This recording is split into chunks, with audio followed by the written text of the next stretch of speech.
Magandang umaga po Pilipinas. You're still watching Agri TV, di ba pa? Welcome po sa Madabout Koy. And today we have a special guest na ating kakausapin at i-interviewin ang kanyang koi journey. Napaka-interesting po. Isa po sa pinakamatitinik o magaling na veterinaryo dito po sa Pilipinas in the person of my good friend, Doc Oyi Sebastian. Doc Oyi, welcome to Agri TV at iba pa, Madabout Koy. Yeah. Good morning, Agri TV and your viewers. Magandang umaga sa inyong lahat. Kwento po natin ang pagiging veterinaryo natin bago po natin i-segue sa koi. Okay. Please give us a brief background of what you're doing as a vet. Previously before, when I'm still young, dati talaga ang hilig ko doktor ng tao. After taking a 3-year course in pre-med in UST and Letran, I shifted to veterinary medicine. Then from there, nag-aral ako. I continued medicine about veterinary for 4 years. Then after graduation, Manila Zoo took me as one of their veterinarian.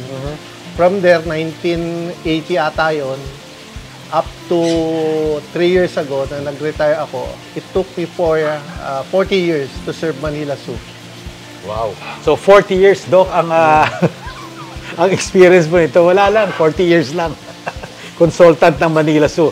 And up to this time, Doc, ang specialty mo ay hindi lang itong mga maliliit na pets na to. Please, kindly elaborate, Doc, ano pa yung mga inaalagaan mo? Usually, I'm really a wildlife veterinarian. Ibig sabihin, I'm more engaged on wildlife practice, taking care of zoo animals, wild animals, basta about exotic animals like tigers, lions, elephants.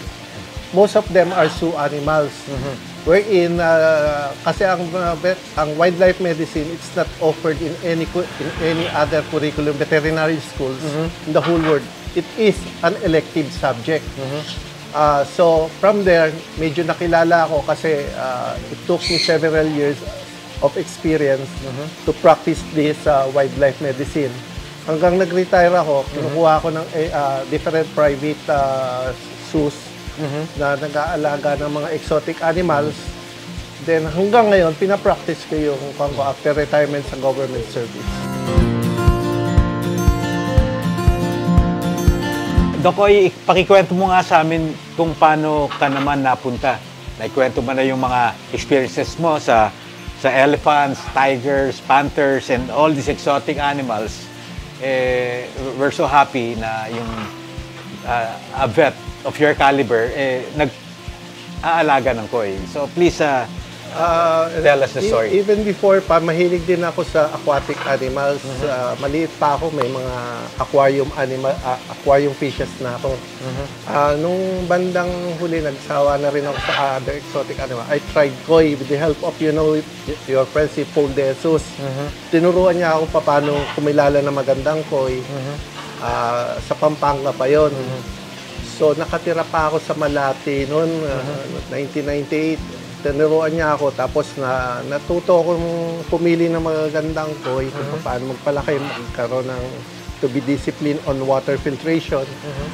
Natuto ako sa lahat nun. Up to nung time na lumipat ako rito, pinlano ko na talaga magkaroon ng koi, ng pond.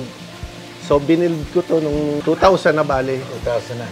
So, binuo ko yun. Mimili ko rin nasa Cartimar pa yung koi sen pan nun. Bumibili na ako ron kay Juan, sa tita mo, kay Tita Moore.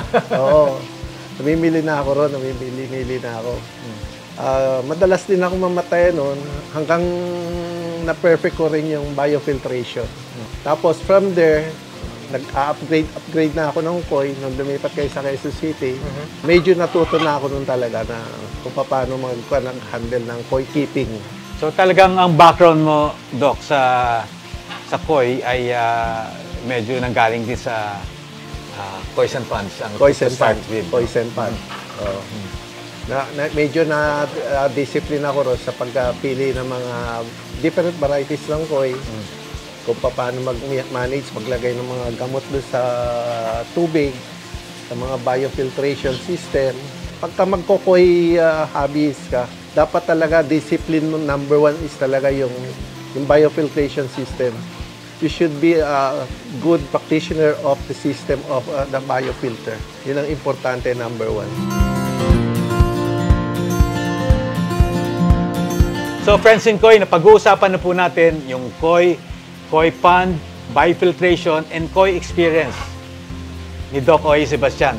Next week, hihimayin po natin from his humble beginnings. Tapos ngayon, nagpapapanalo na siya sa koi show at papakita natin yung filtration system at yung iba pong mga koi. Ang ating kaibigan, Doc Oye Sebastian here. See you next week about koi keeping. yan, dito po lang yan sa Agri Tiba Tiba Pa, Mad About Koi. Kita-kits po. Bye-bye.